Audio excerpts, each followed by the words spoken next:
Hello and welcome back to No Borders English Studio. I'm Tara. And I'm Ben. And today we are talking about something that almost every learner of English does, and that most teachers wish they could help them stop. Have you ever been in a conversation in English and you want to say something, but you just freeze? You can't find the words fast enough? And the reason you freeze is because in your head, you're doing something like this.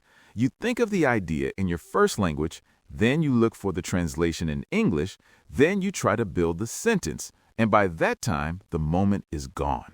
Yes, the conversation has moved on and you just smile and nod. We've all been there. Even experienced language learners know that feeling. So today we are going to talk about how to break that habit, how to start thinking directly in English without the translation step in the middle. And everything we're sharing today is backed by real research in second language acquisition, as well as years of classroom experience. This is one of the biggest things you can do to improve your fluency. And the good news is, you can start today, right after this episode. But before we get into the techniques, Ben, I want to say something really important because I don't want anyone listening to feel bad about translating in their head.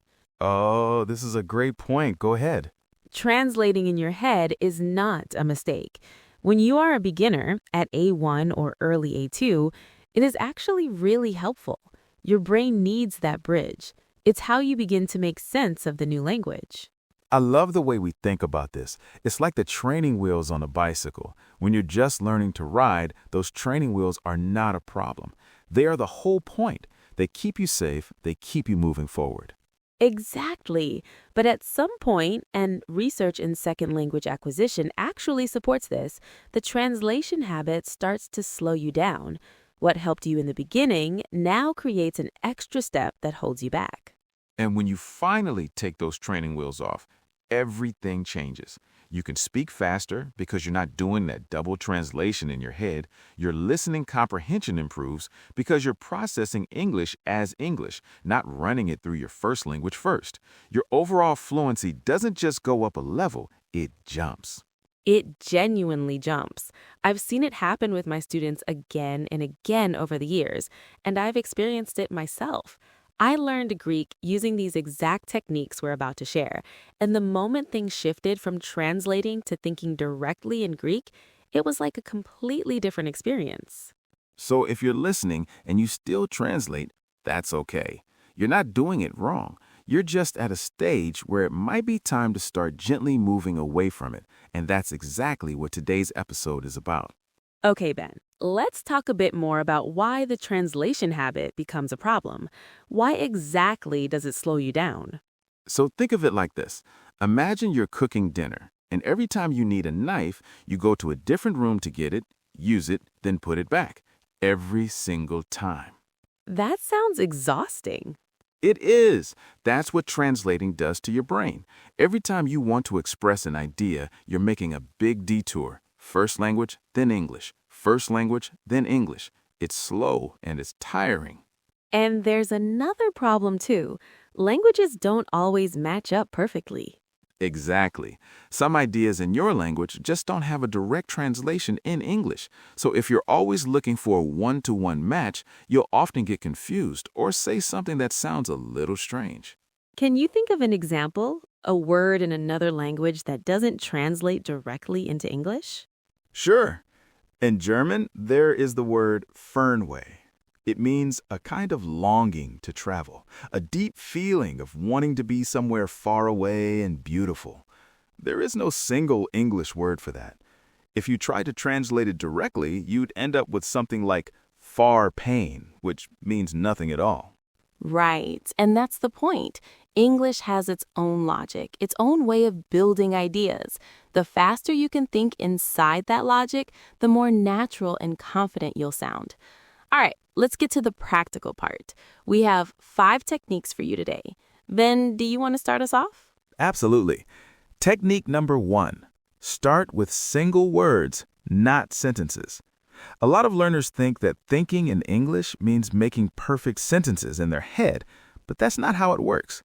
Even native speakers don't always think in full sentences. We think in words, images, feelings. So start small. Look at an object near you right now. What is it in English? Don't translate, just label it. Chair, window, coffee, phone, just the word. I love that. And you can take this a step further, which is actually what I did when I was learning Greek. Once I got comfortable mentally labeling things, I started physically labeling them. I put sticky notes on everything in my house: the fridge, the door, the mirror, the lamp. Oh, that's such a good idea. You're basically turning your home into a classroom. Exactly. And what's great about it is that every time you walk past that sticky note, your brain makes the connection again without any effort. Over time, it just becomes automatic. You stop thinking fridge, and your brain just knows. It's low pressure, it's visual, and it works at any level. Even A2 students can do this from day one, and the research actually backs this up.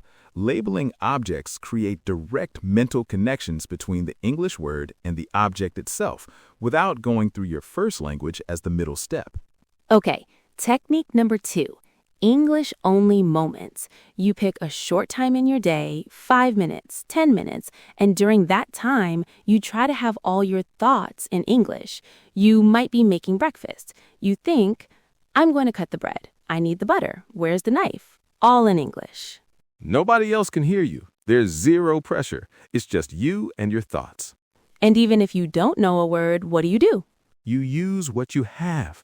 Keep thinking in English. Don't stop and switch languages. Say, the thing for cutting, if you can't remember knife. The goal is to stay in English, not to be perfect.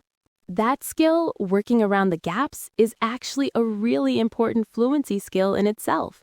In real conversations, nobody expects you to be perfect. They want you to keep communicating. Technique number 3. Stop using a bilingual dictionary. Ooh, some people are going to feel a little uncomfortable with this one. I know, but hear me out. When you look up a word and you get the translation in your language, your brain connects that English word to your first language. But when you look up a word and you get an English explanation, a definition, an example sentence, your brain connects that word to other English words. That's where you want to be. At A2, B1 level, a learner's dictionary is perfect. They use simple English to explain everything. Oxford Learner's Dictionary is a great free option online. Technique number 4, and I think this might be the most powerful, is to think out loud, also called self-talk. This is something I did a lot when I was learning Greek. First, I would narrate things silently in my head, just internal thoughts. Then, once that felt more comfortable, I started doing it out loud. When I was alone, of course. Of course, nobody needs to hear you narrating your grocery shopping. Exactly. But it makes such a difference. You talk to yourself in English, narrate what you're doing, or just think through your day.